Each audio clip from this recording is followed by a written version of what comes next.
취준생이라면 누구나 간절한 마음을 담아서 한 번쯤은 했을 법한 이 한마디, 그곳에 가고 싶다. 네. 정말 가고 싶을 것 같아요. 월요일 1부는 채용 준비에서 가장 기본이 되는 기업 소개 코너가 준비되어 있습니다. 네, 이 시간 합격을 부르는 취업 스킬 전수자, 취업생들의 영원한 취업 멘토 안컴의 안정영 대표님 오셨습니다. 어서 오세요. 네, 어서 오세요. 안녕하십니까, 안정영입니다. 네, 네. 어떻게 지내셨어요? 예, 잘 지냈고요. 네. 저번 주에는 제가 또 지방 출장을 가는 바람에 두 분을 또 못 뵀었는데, 이제 지난주 금요일 날에 좀 합격 그 소식을 좀 많이 들었습니다. 삼성도 합격 소식을 좀 발표한 것 같고요. 그래서 네. 좀 공식적으로 상반기가 좀 종료가 된 것 같다는 그런 느낌이 들었는데, 오늘부터 하반기가 시작된다라고 하는 또 새로운 마음가짐으로 여러분들과 함께 열심히 달리도록 하겠습니다. 네, 그 어느 때보다 어려웠던 상반기인데 네, 그래도 맞습니다. 좋은 소식이 있어서 네. 저희도 좀 기분이 좋네요. 네네. 자, 오늘은 도로교통공단 채용에 대비해서 기업 분석을 해볼 텐데 우선 좀 어떤 기업인지 확인을 해볼까요? 네, 도로교통공단도 우리 취준생분들이 굉장히 많이 좋아하는 그런 공공기관이라고 좀 볼 수 있고요. 그런데 도로교통공단을 한국도로공사와 좀 헷갈리는 분들이 좀 많이 계시더라고요. 그래서 두 분한테 제가 먼저 좀 질문을 드린다면 도로교통공단과 한국도로공사 어떤 차이가 있는지 혹시 알고 계신가요? 어떤 차이가 있을까요? 저희는 그건 알 것 같아요. 그 한국도로공사는 네. 저희가 뉴스 할 때 네. 가끔 고속도로 연결해서 알아보거든요. 아. 그 정도. 그렇죠. 그리고 그 공단이랑 공사의 차이 설명해 주셨잖아요. 맞습니다. 사업성이 있느냐, 수익성이 있느냐, 네네. 이런 부분들. 네, 맞습니다. 일단은 이제 여러분들이 항상 공공기관의 이름을 듣게 되면 뒤에가 공사로 끝나느냐 아니면 공단으로 끝나느냐를 좀 보시면 좋을 것 같아요. 공사는 말씀해 주신 것처럼 수익도 챙겨야 하는 곳이죠. 네. 그리고 공단은 어떤 행정의 효율성을 위한 곳이다 라고 하는 큰 카테고리 범위 내에서 좀 들어가시면 좋을 것 같고요. 한국도로공사는 고속도로랑 연관된 곳이라고 생각하시면 좋을 것 같아요. 그래서 설치, 관리, 도로의 정비를 촉진하고 도로교통의 발달을 목적으로 설립된 공기업이 한국도로공사이고요. 그 다음에 도로교통공단은 교통사고와 연관된 부분이라고 보시면 좋을 것 같아요. 그래서 교통안전에 관련된 교육, 기술 연구를 위한 공공기관이고요. 말씀드린 대로 교통사고로부터 국민의 소중한 생명과 재산을 보호한다는 책임을 가지고 국민 모두가 안전하고 행복하게 살 수 있는 사회 구현을 위해 1954년에 설립된 준정부 기관이라고 알고 계시면 좋을 것 같습니다. 저는 사실 도로교통공단을 많이 들어보긴 했는데 네. 어떤 일을 하는 건지는 정확히 모르겠어요. 네네. CEO 메시지를 보면 좀 더 잘 알 수 있을까요? 네, 도로교통공단이기 때문에 우리가 보통 사장님이라고 하지 않고 기관장님이라고 얘기를 하고요. 기관장인 이사장님의 인사말을 통해서 한번 알아보도록 하겠습니다. 같이 좀 볼게요. 제가 기관장님은 이사장님은 아니지만 저희 공단은 정부에서 추진하는 국민생명 3대 프로젝트라고 하는 키워드가 좀 중요할 것 같습니다. 이것과 연계하여 제가 아까 말씀드렸죠. 교통사고 줄이는 곳에 여기 가장 큰 초점이 되어 있습니다. 여기에 전 역량을 결집하고 도로 위의 존중문화 캠페인을 통해 사회적 약자 배려 활동 등을 전개함으로써 공익성과 안정성 확보에 최선을 노력을 다하고 있다. 역시 공익성과 안전성 중요한 단어인 것 같습니다. 네. 다음에 4차 산업혁명 시대 빅데이터를 활용한 교통에 관련된 데이터가 굉장히 많을 거예요. 그런 것 가지고 스마트 행정구현 경영 혁신으로 저희 모든 임직원은 화합과 존중의 조직 문화라고 하는 부분도 중요할 것 같습니다. 이걸 통해서 업무 효율 향상시킬 것이고 국민 눈높이에 맞는 경영 합리화로 사회적 책임 경영 실천에 앞장서는 도로교통공단이 되겠습니다라고 하는 메시지입니다. 네, 역시 CEO 메시지를 보니까 키워드가 보이는데요. 네. 우선 말씀처럼 국민생명 3대 프로젝트가 좀 중요한 키워드인 것 네네, 같아요. 맞습니다.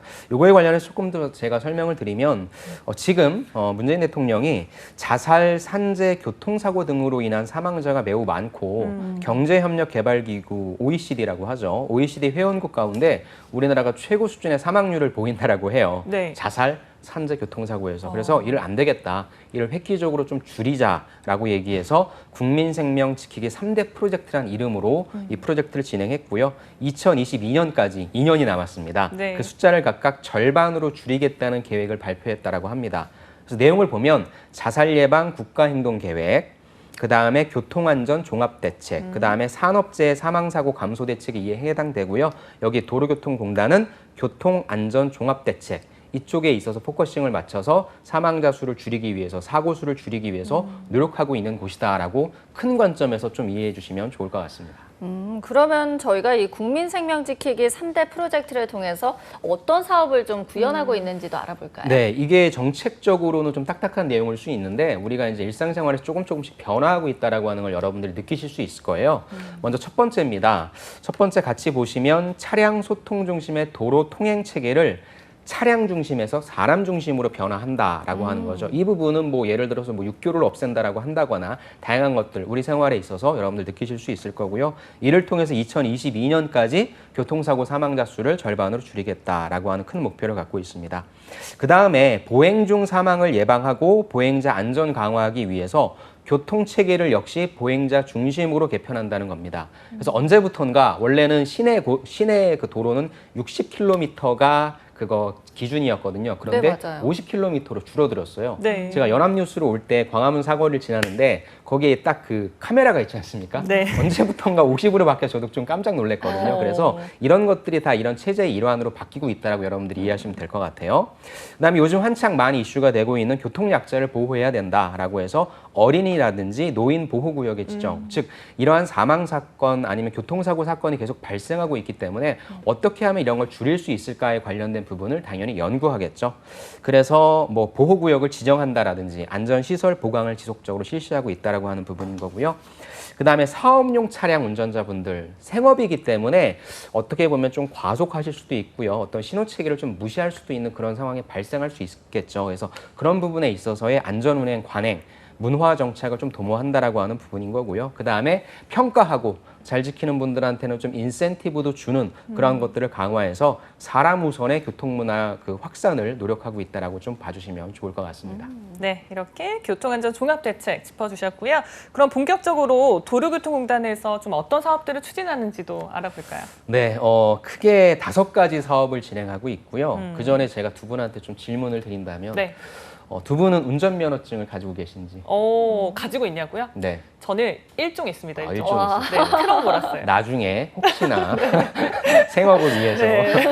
전 씨는 저도 면허는 있어요. 대학 네. 들어가자마자 땄는데 그 이후로 지금 장롱 면허입니다. 1종입니까? 2종입니까? 저 2종이에요. 이정 씨는 역시 이정 씨는 왠지 1종을 딸 것 같았습니다. 와. 그런가요? 네, 아무튼 그렇다면 또 하나의 질문이 있습니다. 네. 그렇다면 두 분은 운전을 하시면서나 아니면 차에 탔을 때 교통방송을 들어본 적이 있으세요? 흔하게 들었죠. 하긴 또 특히 두 분 뭐, 아나운서 분들이시니까. 네, 또 택시 같은 거 타면 항상 많이 틀어놓으시는 것 같고요. 네. 알겠습니다. 왜요? 제가 말씀드리는데 이 지금 제가 질문드린 이러한 사항들에 관련된 사업을 도로교통공단에서 진행하고 있어요. 아. 그게 5가지 사업입니다. 첫 번째는 교통안전 사업이고요. 두 번째는 교통방송 사업, 세 번째는 운전면허 관리 사업, 네 번째는 연구개발 사업, 다섯 번째는 사회공헌 사업. 이렇게 그 5가지 사업을 진행하고 있다라고 보시면 좋을 것 같습니다. 말씀하신 게 다 들어가 있네요. 그러니까요. 아니 근데 너무 신기한데 저희가 좀 하나씩 알아보고 싶어요. 네. 이 교통 안전 사업에는 어떤 내용들이 들어가 있나요? 사람들이 이제 운전을 하는데 잘 지키면 좋고 뭐 규를 잘 따르면 좋겠죠. 근데 이제 그쵸. 그런 부분들을 좀 지키기 힘든 경우라든지 다양한 상황이 있지 않습니까? 그래서 그런 것들을 어떻게 하면 좀 잘 지키게 할 수 있을까에 대해서 고민하는 거라고 좀 생각해 주시면 좋을 것 같아요. 첫 번째는 교통안전시설 기술 지원이라고 해서 다양한 시설들이 있어야 되겠죠. 감시하는 것도 있어야 되겠고, 측정할 수 있는 것도 있어야 되겠고. 그 다음에 이제 우리가 운전자들이 가장 무서워하는 교통 단속 장비 검사. 이런 부분도 있습니다.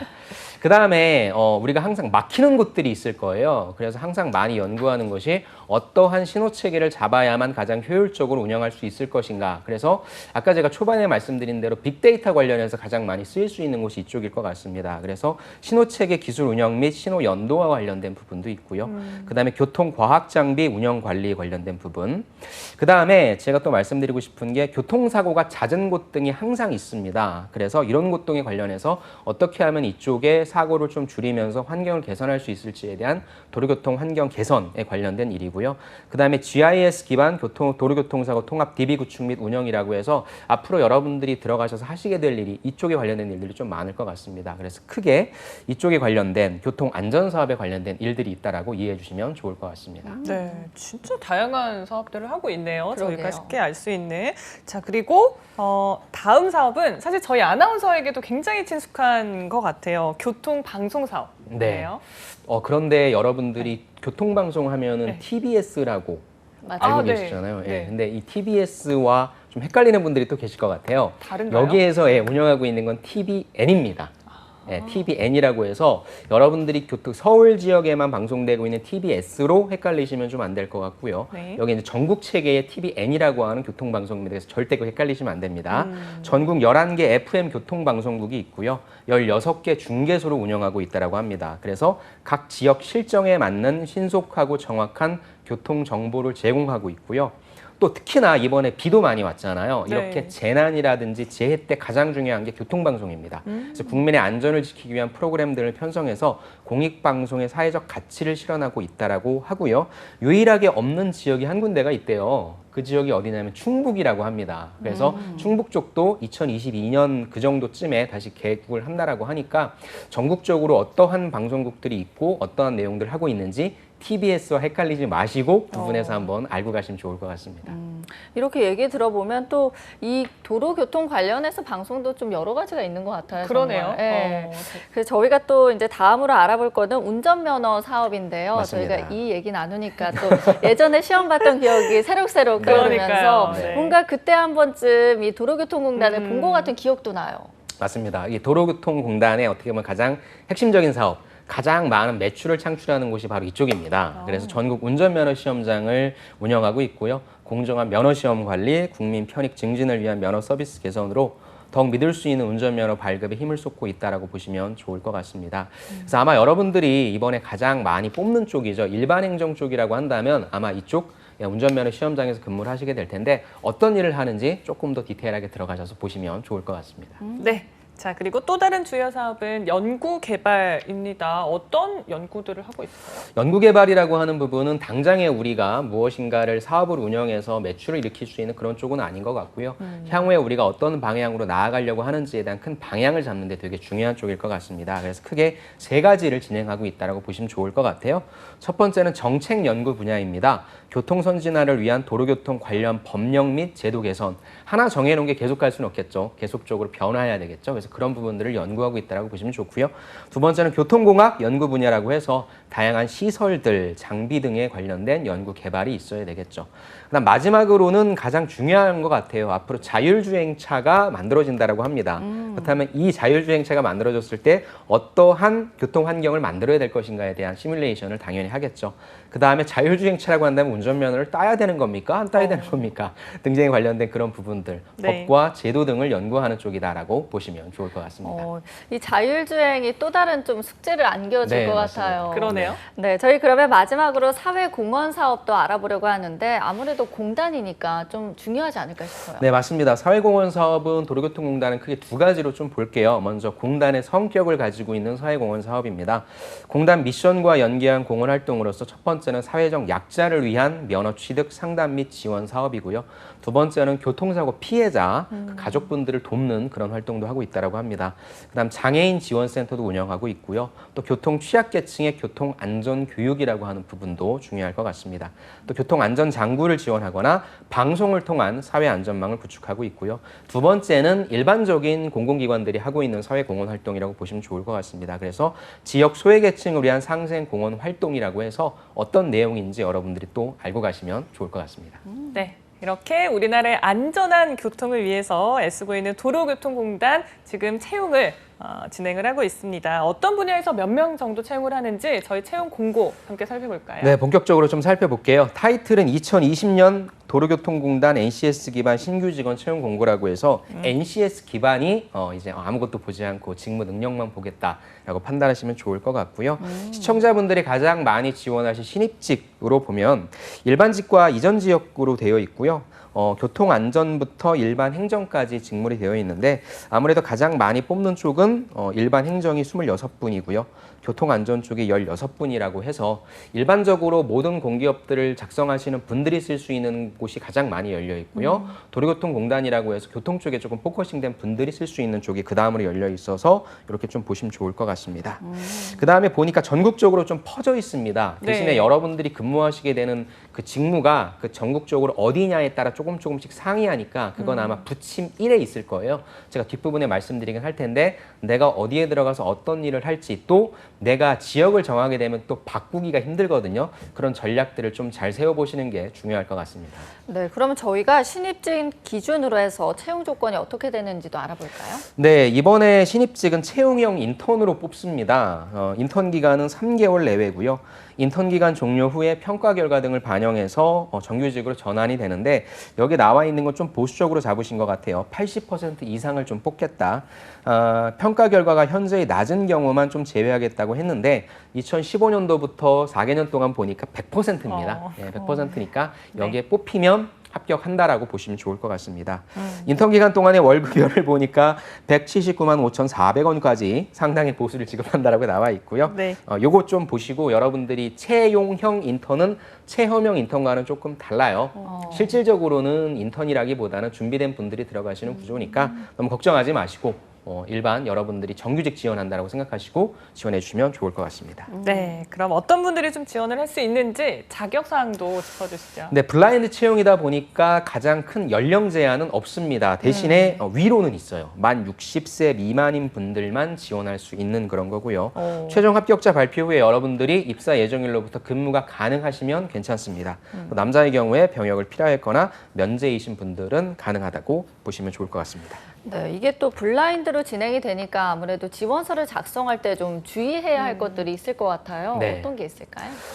블라인드는 각 공공기관마다 우리가 이걸 블라인드를 하겠다라고 하는 게 조금씩 상이하거든요. 도로교통공단은 어떤 건지 좀 한번 같이 볼게요. 먼저 지원서상에 사진을 붙이면 안 됩니다. 그 다음에 학교를 알려주면 안 되고요. 나의 학점이 아무리 잘 받았다 할지라도 얘기하면 안 됩니다. 그 다음에 주소, 어디에 사시는지 얘기하시면 안 되고요. 생년월일, 나이를 유추할 수 있게 하면 안 됩니다. 또 가족 관계도 얘기하면 안 된다고 합니다. 그 다음에 이메일 기재할 때 여러분들이 이메일은 써야 되잖아요. 근데 학교명, 특전 단체명이 드러난다. 예를 들어서 우리 박세현 아나운서가 쓰는데 뭐 PSH를 약자로 한다면 PSH 골뱅이 뭐 YHN 뭐 이런 co.kr 이런 식으로 이 친구가 어느 학교를 다니고 있구나, 어느 조직에 있구나를 유추할 수 있게 하면 안 됩니다. 그래서 여러분들 그냥 일반 포털 있죠. 네. 거기에 관련된 이메일 주소를 써주시는데 또 여러분들의 포털 이메일 주소가 굉장히 재밌는 것들이 많습니다. 익살스러운 것들이 많은데 네. 그건 조금 여러분들 지양해 주시면 좋을 것 같습니다. 아무튼 그런 거에 있어서 여러분들이 어디에 소속돼 있다라고 하는 거 좀 알려주시면 안 될 것 같고요. 또 자기소개서 작성하실 때 사실 여긴 자기소개서를 평가하지는 않아요. 근데 그 내에서도 성별, 생년월일, 출신 지역, 출신 학교, 가족관계 등 아까 언급드렸던 거 또 다시 한번 얘기하면 불리하다라고 하는 거, 안 좋다라고 하는 거 꼭 기억해 주시면 좋을 것 같고요. 여러분들이 작성하신 이런 것들은 전 전형 모두 블라인드 처리된다라고 봐주시면 좋을 것 같습니다. 네, 이런 부분은 잘 주의를 하셔서 지원을 하시고요. 이번에 보니까 모집 분야가 굉장히 많아요. 맞습니다. 그리고 그에 따라서 세부적인 응시 자격도 조금씩 다른 거죠. 네네. 일단 여러분들의 응시 자격에서 사기업에서 여러분들한테 자격증을 조금 기입하라고 하면 꼭 여러분들이 아주 꼭꼭 채워 넣는 게 바로 운전면허증. 네. 물론 왜냐하면 하나라도 적어야 되니까. 그렇죠. 또 영업관리 직무라고 하면 운전면허증 굉장히 중요해요. 그런데 무슨 운전면허증이 자격증이지라고 하지만 이쪽 도로교통공단의 이 운전면허증이 어마어마한 힘을 발휘합니다. 그러네요. 바로 세부 응시 자격에 보면 정말 대다수의 모든 곳에 자동차 운전면허증이 무조건 있어야만 됩니다. 와, 네. 신기하다. 여러분들 운전면허증을 딴 보람이 있죠. 아무래도 그래서 쭉 보시면은 운전면허증이 또 근데 1종과 2종이 또 구분되어 있습니다. 그래서 내가 갖고 있는 게 어디에 속하는지를 꼭 보시면 좋을 것 같습니다. 그래서 가장 중요한 부분은 학력이라든지 전공 제한은 전혀 없고요. 운전면허증을 갖고 있어야 일단 지원할 수 있는 자격은 된다라고 봐주시면 좋을 것 같아요. 장롱면허도 자격증만 있으면 되는 거겠죠? 그렇죠. 장롱면허인지 어떻게 알겠습니까? 아니 이거 보니까 저도 모르게 찾아봤잖아요. 우리 미정 아나운서 일종인데 하면서 생각보다 해당 사항이 되게 많아요. 그러네요. 정말 네. 역시 이왕이면 일종을 따는 것으로. 네. 저희 그러면 이어서 또 우대 사항을 좀 알아볼게요. 아마 우대 사항도 좀 다 다를 것 같은데 하나씩 네, 짚어주세요. 맞습니다. 우대사항에 여러분들이 또 조금 여러분들의 적용될 것들을 두 가지를 좀 갖고 왔습니다. 첫 번째는 여러분들이 도로교통공단에서 근무하신 경력이 있으면 좋을 그런 사항입니다. 세 가지로 좀 나누는데요. 공단에 체험형 인턴을 하신 분, 그 다음에 단시간 근무하신 분, 교통직 근무하신 분입니다. 근데 아무래도 단시간 근무나 교통직 근무는 신입 채용에 있어서는 그렇게 큰 포션을 차지할 것 같지는 않고요. 체험형 인턴을 하신 분들이 좀 그나마 계실 것 같습니다. 그런데 기간이 5개월 이상의 경력자입니다. 그래서 15년 이후 5개월 이상 수요자이기 때문에 과연 여기에 몇 분이 계실까라고 하는 또 약간 의구심도 있어요. 그래서 5개월 이상 하신다면 서류 전형에 10점이라고 하는 어마어마한 가점을 받으시는데 또 한편으로 생각하면은 여기에 관련된 분들이 그렇게 많지 않을 것이기 때문에 서류 전형 쪽에 있어서의 이거에 관련해서 가산점을 받는 분들이 많지는 않을 것 같습니다. 그래서 조금은 뭐라고 해야 될까요? 좀 같은 출발선 상에서 출발한다라고 봐주셔도 좋을 것 같습니다.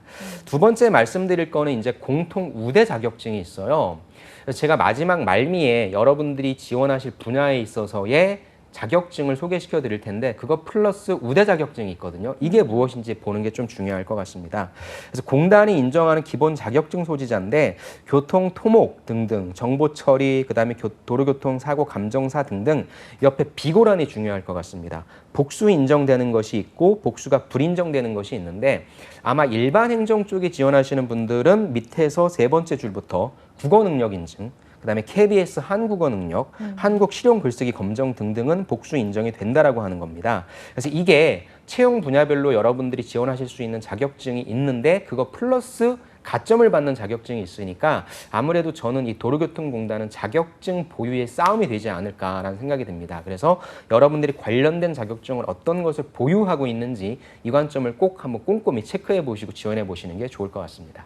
네, 우대사항도 저희 알아봤고요. 그럼 전형 절차 어떻게 되는지도 전해주시죠. 네, 전형 절차는 일반적인 공기업들과 마찬가지로 일단 서류 전형, 필기 시험 1차 면접, 2차 면접으로 진행이 됩니다.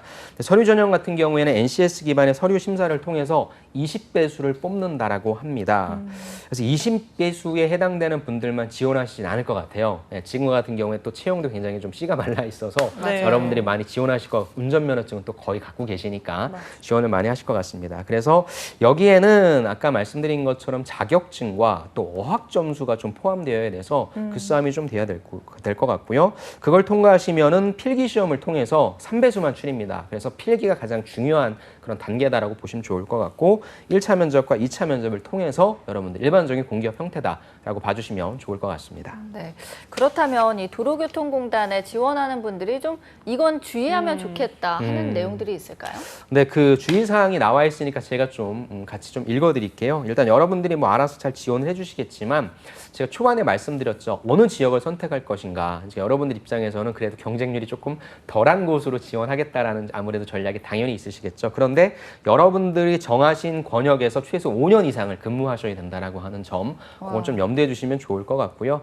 근데 또 선택 권역 내 인기가 많은 곳은 또 합격 성적 순으로 자르겠다라고 하는 그런 것도 있다라고 합니다. 그리고 또 이런 오랜만에 보는 당구장 표시와 함께 사택에 여의치 않아서 신입 직원의 경우에 사택 제공이 원활하지 않으니까 알아보고 잘 지원을 해라라고 하는 그런 얘기도 있었습니다. 네. 그런데 특정 업무 같은 경우에는 5년이 아니라 7년 이상을 해야 된다라고 하는 점도 꼭 유념해 두시면 좋을 것 같고요. 이제 중요한 부분은 서류를 자기소개서를 그렇게 디테일하게 보지는 않는다고 했습니다. 그럼 어떤 리스크가 있냐면 여러분들이 허위, 그렇죠, 거짓 이런 부분들로서 약간 좀 소위 전문 용어로 뻥튀기를 해서 작성할 수 있는 그런 경우가 많아요. 그렇다가 만약에 여러분들이 적발이 되면 5년간 안 된다라고 하는 부분. 그 다음에 각종 증빙 서류는 관계기관의 사실 여부를 확인한다라고 하시니까 거짓말하지 마시고 있는 그대로를 제출해 주시는 게 좋을 것 같습니다. 그리고 마지막으로 모집 분야별 인정 직무 자격증이 부침 2에 있어요. 제발 채용 공고문의 부침 2를 잘 뜯어보시고 여러분들이 지원해 주시는 거 필요할 것 같습니다. 네. 의무 근무 기간이 있다는 점 등 많이 이제 확인을 좀 하셨으면 좋겠고요. 저희가 직무별로 살펴보려고 하는데 네. 시간 관계상 좀 가장 많은 인원을 선발하는 직무 26명을 선발하는 일반 행정부터 좀 알아볼까요? 네, 일반 행정에는 크게 4가지 세 분류로 된 직무가 있습니다. 그래서 고객관리, 총무, 사무행정, 세무가 있는데요. 고객관리라고 하는 것은 여러분들이 아까 제가 면허시 현장에서 근무하신다고 했어요. 당연히 민원인들이 있겠죠. 그래서 민원 사무 처리에 관련된 업무와 운전면허 사실조회 업무 이런 것들에 관련된 업무를 처리한다라고 보시면 좋을 것 같습니다. 총무는 무엇이냐? 총무는 우리 현업에 계신 분들이 근무를 잘할 수 있도록 서포팅하는 거라고 보시면 해당돼요. 그래서 면허 행정 지원 업무, 예를 들어서 인사, 예산, 회계, 시설, 자산 관리 등의 업무, 그다음에 운전면허 전산 시스템이나 수수료 등의 관리 업무, 인사기록의 유지 관리 및 인사관계 재증명 업무입니다. 그래서 이런 부분들 있다라고 봐주시면 좋고요. 다음에 사무행정, 일반적인 사무행정으로 볼 수 있죠. 운전면허 관련된 행정 업무, 면허시험 통계 작성, 현황 관리 등 아무래도 여러분들이 들어가시면 이쪽 일반 행정, 사무행정 쪽은 문서 관련된 업무를 좀 많이 하실 것 같아요. 그 다음에 면허 시험장 지원 및 관리, 학과 시험 실시 및 관리, 기록물 관리, 인사 행정 지원 등 의사소통 능력 중에서 문서에 관련된 업무를 좀 주로 하는 것이다라고 봐주시면 좋고요. 마지막으로 세무 업무는 조세 부담을 최소화시키는 조세 전략을 포함한다라고 해서 여러분들 세무정보 시스템 운용하고 원천징수하는 등의 회계 쪽에 있어서의 세무 업무를 담당하는 곳이다라고 봐주시면 좋을 것 같습니다. 네, 그러면 저희가 이 일반 행정에 지원해서 합격까지 하려면 좀 어떤 우대 사항 같은 걸 챙기면 좋을까요? 네, 일단 일반 행정 쪽은 자격증을 아까도 제가 계속 말씀드렸죠. 잘 확인하셔야 됩니다. 자격증을 보니까 기능검정원, 학과 기능강사, 정보처리, 전자계산기 조직 응용, 사무자동화 등 다양한 자격증들이 있는데 이게 가나, 다라, 마, 바 아마 이렇게 좀 구분이 되어 있을 거예요. 그래서 여러분들이 가 쪽에 관련된 자격증을 갖고 계시면 계실수록 여러분들이 서류 전형에서 우대를 받을 가능성이 좀 많거든요. 그래서 내가 그냥 자격증 하나 갖고 있다라고 똑같은 점수를 받는 게 아니니까 내가 가지고 있는 자격증이 어느 군에 속하는지를 좀 파악해 주시면 좋을 것 같고요. 그렇게 한번 여러분들이 따져서 한번 내 점수가 어느 정도 되는지 산정해 보시면 좋을 것 같습니다. 네, 이렇게 일반 행정 짚어봤고요. 자, 교통 안전 분야도 16명을 선발합니다. 네. 어떤 직무들이 있을까요? 이쪽에는 QM과 QC 관리 업무가 있고요. 또 교통 운영 감리 업무가 있습니다. 먼저 QM, QC라고 하면 일반적으로 품질, 퀄리티 매니지먼트, 퀄리티 컨트롤이라고 볼 수 있겠죠. 그래서 어떤 거냐라고 한다면 장비라고 봐주시면 좋을 것 같아요. 그래서 무인 교통 단속 장비 검사, 그 다음에 위탁 관리 이런 관련해서 우리가 가다 보면은 뭐 고장난 것들도 있고 비어 있는 것들도 있지 않습니까? 네. 그래서 그런 부분들을 관리하는 거다라고 봐주시면 좋고요. 그 다음에 교통 운영 감리라고 하는 것은 첨단 교통 관리 시스템 설계 감리, 신호체계 기술 지원, 그 다음에 유관기관 기술 지원 업무, 교통 단속 장비 위탁 관리 등의 업무를 하고 있다라고 봐주시면 좋을 것 같습니다. 네, 그러면 저희가 교통안전 분야에서는 또 어떤 우대 사항이 있는지도 알아볼까요? 이쪽은 사실 관련된 전공자이신 분들의 게임이라고 좀 보고 싶어요. 그래서 교통 관련된 전공이신 분들, 그 다음에 아무래도 신호체계이다 보니까 통신이라든지 전기라든지 이거에 관련된 분들이 갖고 계신 자격증, 역시 마찬가지로 내 자격증이 몇 점을 딸 수 있는 분야인가에 대해서 확인을 꼭 부침 2를 보시고 네. 한번 선택해 보시면 좋을 것 같습니다. 네, 부침이 꼭 보시고 지원을 하셔야 될 것 같습니다. 자, 저희 이제 마무리할 시간인데 지원자 여러분들에게 서류 접수 전에 이것만은 꼭 확인하세요라는 거 있으세요? 모집 분야별 근무지를 꼭 확인해라라고 하는 부분입니다. 그러니까 사실 공기업 채용에 있어서의 채용 공고는 정말로 많은 정보가 다 나와 있거든요. 근데 여러분들이 놓치는 경우가 많아요. 여기가 이제 마감이 얼마 남지 않아서 여러분들이 서둘러서 작성하시다 보면 거기에서 누락되지 않는 내용들을 확인하는 것들이 필요한데 여러분들이 좀 허투루 보는 경우가 좀 많거든요. 그래서 제발 도로교통공단 같은 경우에 내부에 답이 있으니까 어느 권역에서 어떤 근무를 하는지를 좀 확인해 주시면 좋을 것 같습니다. 네, 그럼 마지막으로 우리 지원자분들에게 조언 한마디 해주세요. 여기는 사실 내일 우리가 자기소개서 관련해서 보잖아요. 근데 네. 자기소개서가 제가 예전에는 되게 문항이 많다라고 해서 어렵다고 말씀드렸잖아요. 내일은 전혀 정반대의 상황으로 또 굉장히 어려울 겁니다. 그래서 여러분들 작성하시는데 좀 까다로울 수 있는데 그거 잘 작성해 주시고 다른 것보다도 여기는 자격증과 영어 점수가 좀 중요합니다. 그래서 여러분들의 경쟁력을 한번 잘 판가름 해보시고요. 어떻게 지원하면 좋을지 전략을 잘 세워서 도로교통안전공단에서 여러분들의 교통사고 그거에 좀 그 손해율, 감소율을 좀 줄일 수 있도록 여러분들이 노력해 주시면 좋을 것 같습니다.